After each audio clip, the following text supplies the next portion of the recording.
Good afternoon. And again, welcome to everyone who is joining us on the internet. For those who might be joining for the first time on the internet, I will not be reading from either the first or second edition of the course, but rather from the transcript as prepared by Bill Thetford. So when you find differences between what I'm reading and what you're reading in the first and second editions, you will understand why. Okay, and the section is entitled Love Without Conflict.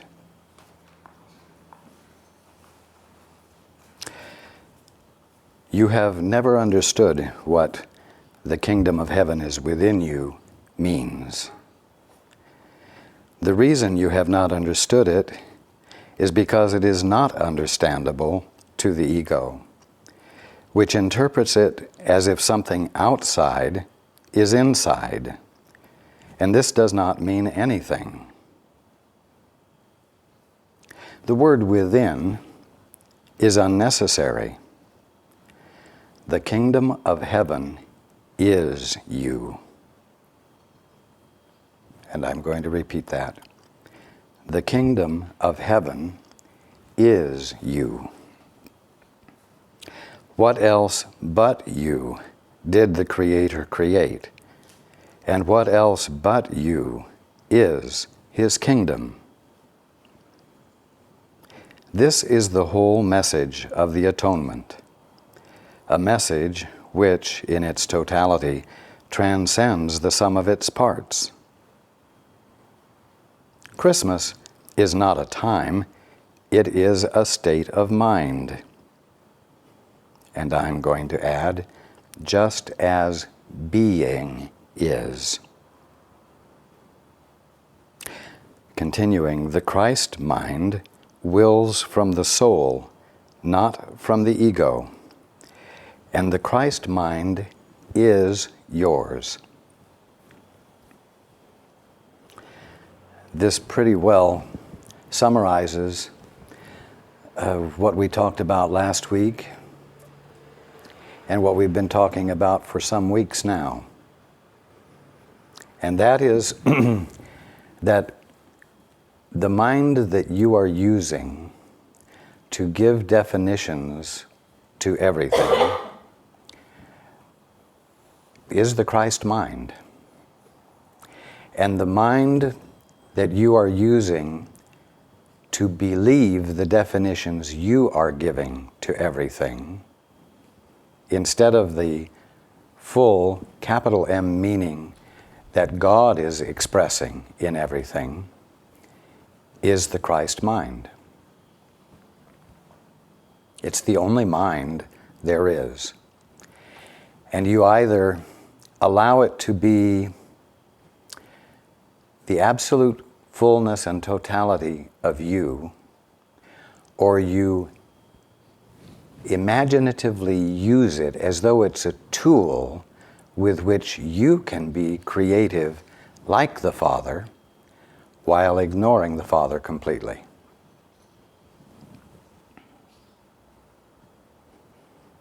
This is why the kingdom of heaven is you. Returning home is you coming back into your right mind. It's not a place.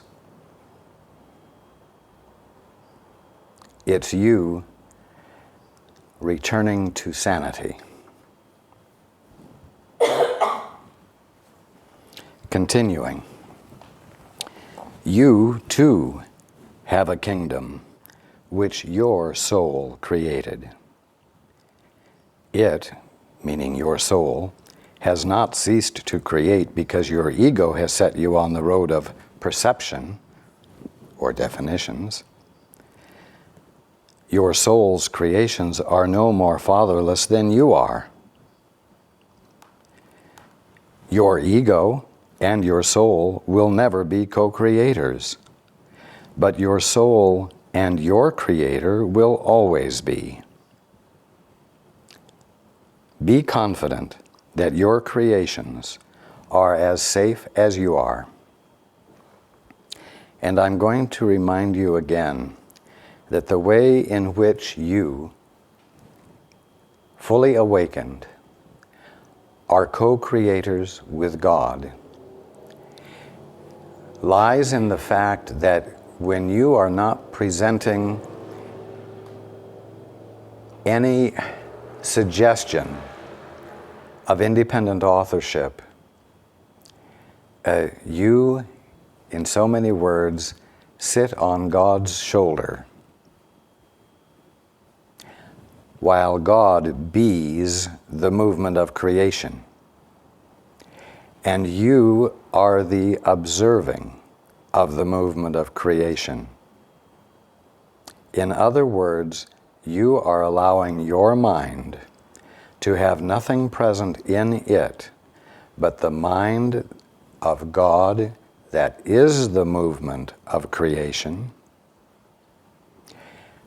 and your function is to be the conscious awareness of that movement of creation in its totality with God simultaneously. In this way, the movement of creation becomes yours.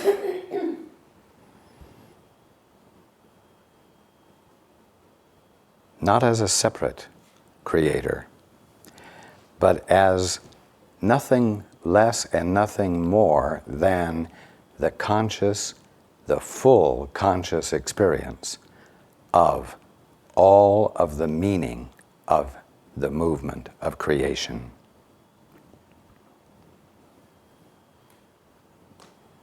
You become co-creators by virtue of not introducing anything extraneous any longer to the movement of creation that God is being.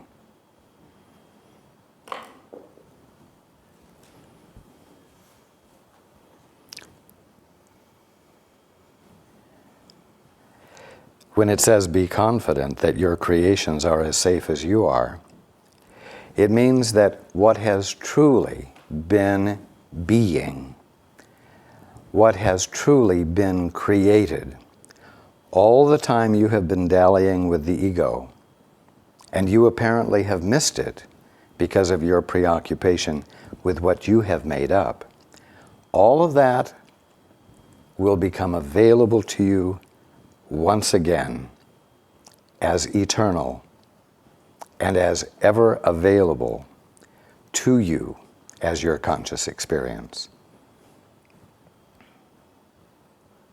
All of reality that has been occurring while you have been dallying with the ego will become your conscious experience once again. Continuing. The kingdom is perfectly united and perfectly protected, and the ego will not prevail against it. Amen. That was written in that form because it is a good thing to use as a kind of a prayer in moments of temptation. Moments of temptation. Like what? Like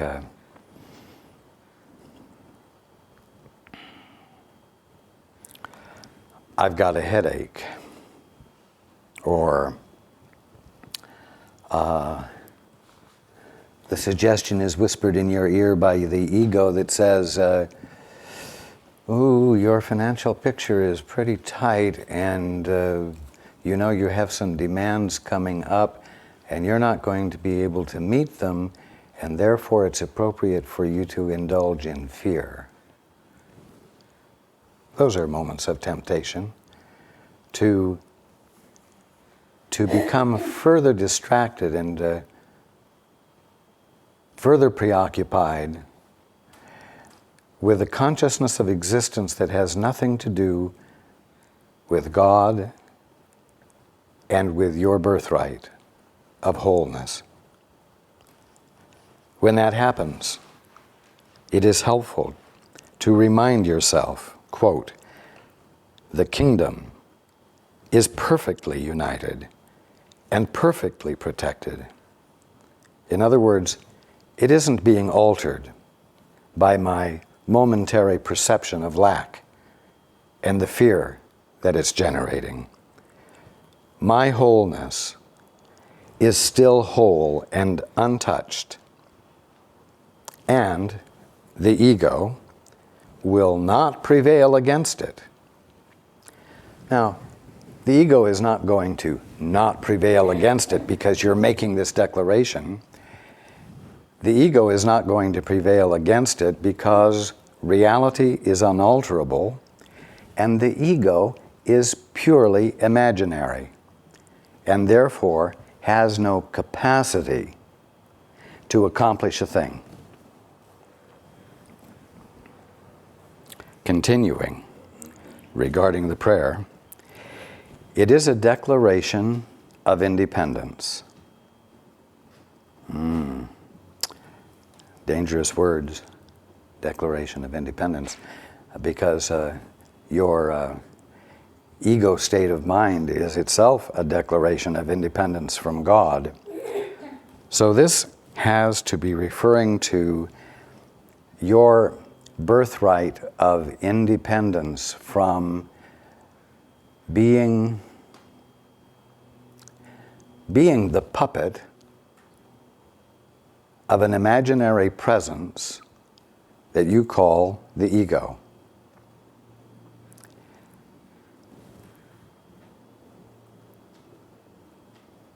Making this declaration of independence, recognizing that you need not play into being governed by the suggestion that fear is justified,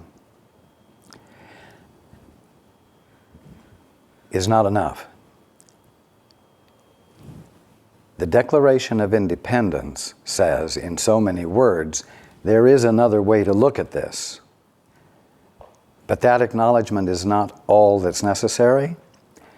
It is then necessary to say, to turn to the Father, to turn to the altar within and say, what is the truth here? What is another way to look at this that embodies the Father's will so that I may know that I am safe and whole and that the ego's suggestion of fear is totally unjustified. So the declaration of independence from the ego is the first step in turning toward the answer that completely nullifies whatever the suggestion is that the ego has put before you and enticed you with. Continuing. In its characteristically upside-down way, the ego has taken the impulses from the superconscious and perceives them as if they arise in the unconscious. What are the impulses from the superconscious? Simply the insight, the inspiration that comes from the Father to you when you have turned toward the altar.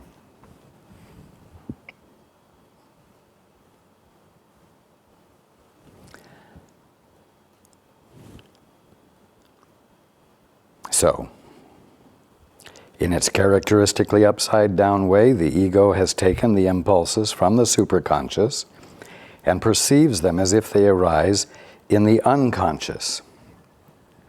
The ego judges what is to be accepted, and the impulses from the superconscious are unacceptable to it because they clearly point to the non-existence of the ego itself. The ego therefore experiences threat, and not only censors but also reinterprets the data. However, as Freud correctly pointed out, what you have repressed can retain a very active life beyond your awareness. This is a very important point because it's something you can depend on. If you repress the allness of God and His fatherhood, then, and if you repress that, you may know that it has a life of its own that goes on beyond your willingness to recognize it. And it goes on your behalf, constantly. That's good news.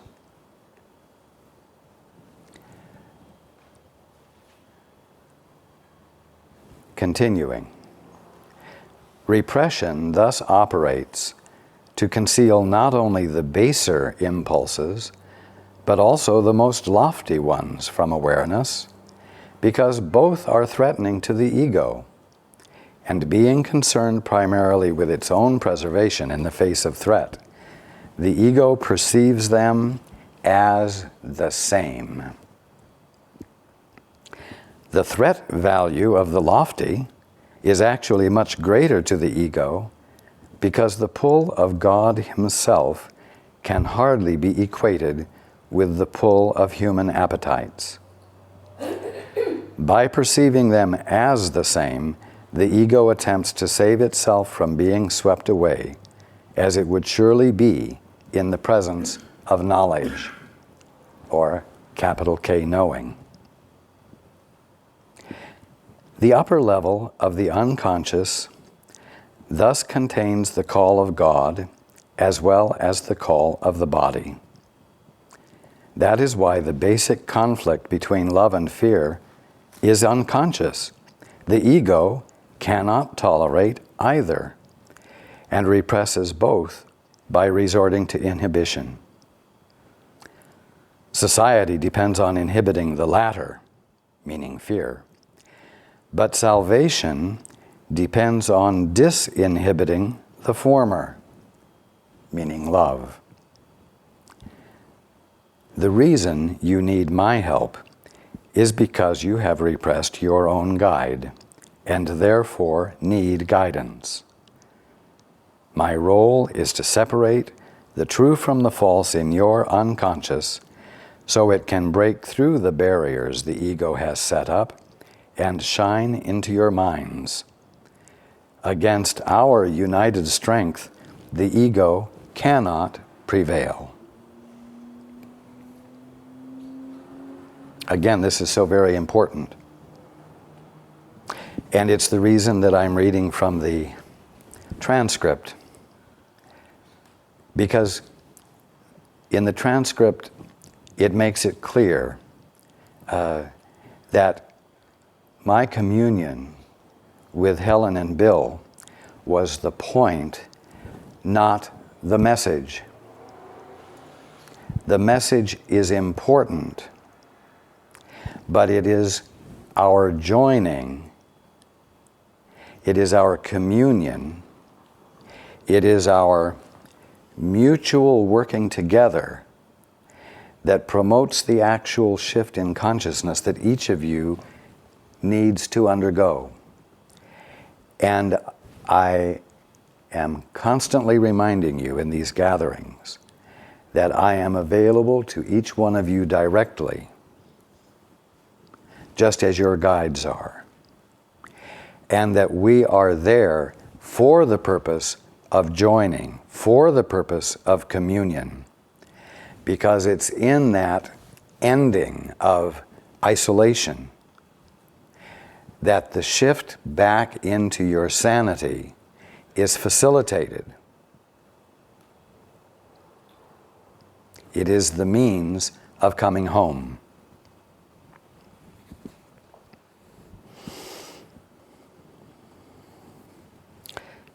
Continuing. It should be apparent to you by now why the ego regards the soul as its enemy.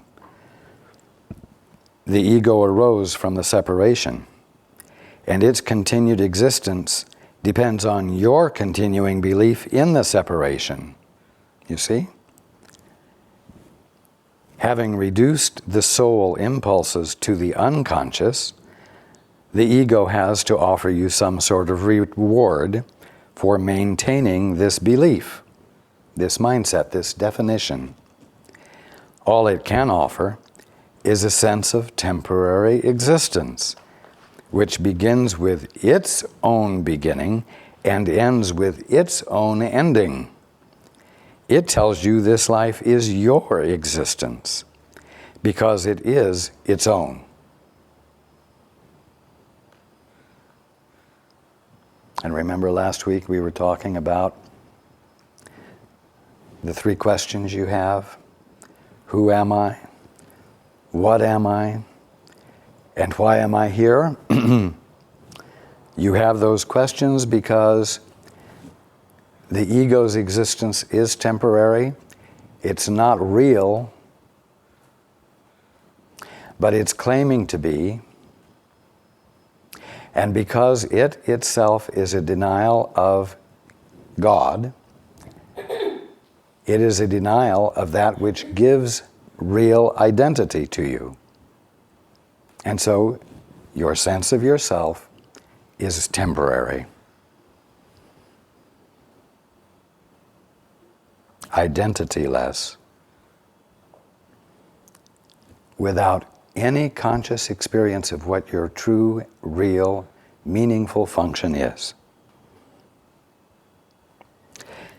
Continuing, against this sense of temporary existence, the soul offers you the knowledge, the knowing, of permanence and unshakable being. No one who has experienced the revelation of this can ever fully believe in the ego again. How can its meager offering to you prevail against the glorious gift of God? I'm adding the word naturally here. Naturally, you who identify with your egos cannot believe that God loves you. You, identifying with your egos, do not love what you have made, and what you made does not love you. Being made out of the denial of the Father, the ego has no allegiance to its maker. And again, to be clear here,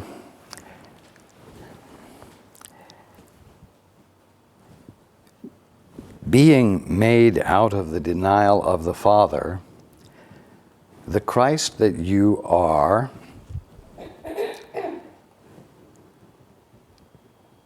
is unconscious of the Father and therefore has no means of giving allegiance to its own maker, God.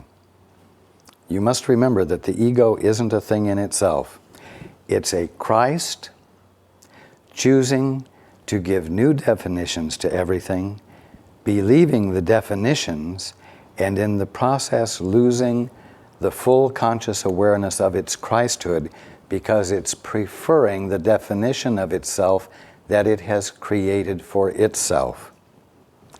And in that state of affairs, the Christ that you are has no allegiance to its own maker, which is God. Again, it doesn't make any of this true. But this is the understanding of the dynamic that makes things seem the way they seem to be. Continuing, you cannot conceive of the real relationship which exists between God and His souls because of the hatred you have for the self you have made. You project onto your own idea of yourself the will to separate, which conflicts with the love you feel for what you made because you made it. No human love is without this ambivalence. In other words,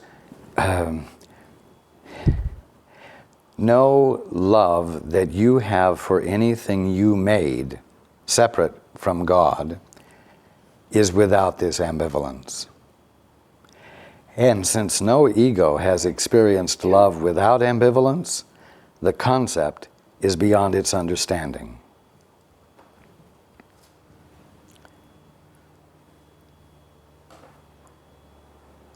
Because it's beyond its understanding, resolution of the problem of being cannot occur from within the ego's perceptions, the ego's, quote, understanding, unquote. And that is why awakening requires your reaching beyond your best definitions, your best thoughts, your best principles,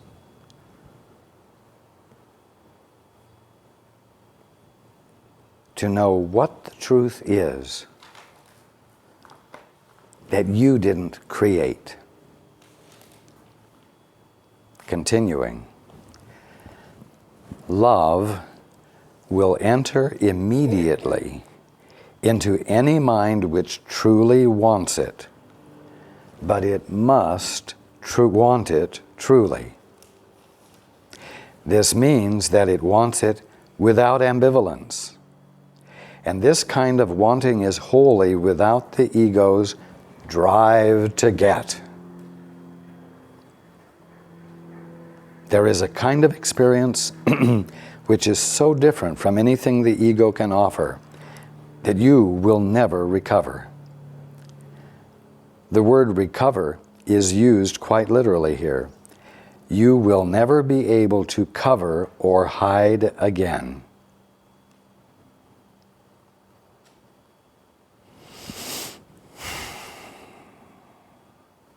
It is necessary to repeat here that your belief in darkness and in hiding is why the light cannot enter.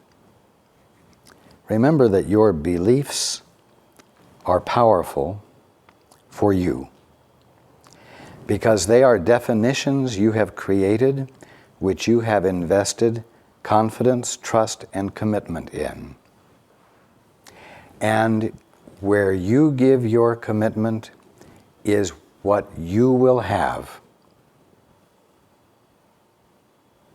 And until you will for something different, it will not change.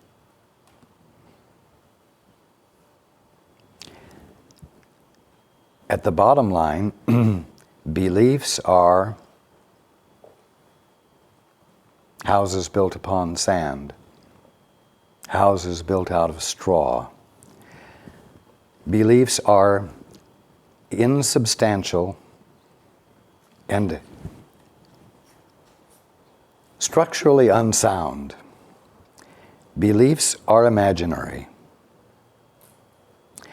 But when you create the belief and you make commitment to it, the laws that you apply to it are the laws by which you will govern your conscious awareness of things, and you will disallow for the full conscious experience of what is real.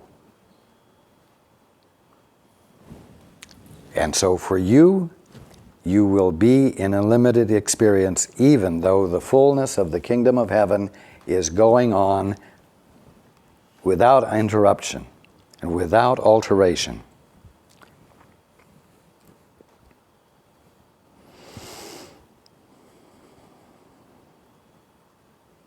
Again, love will enter immediately into any mind which truly wants it, but it must want it truly.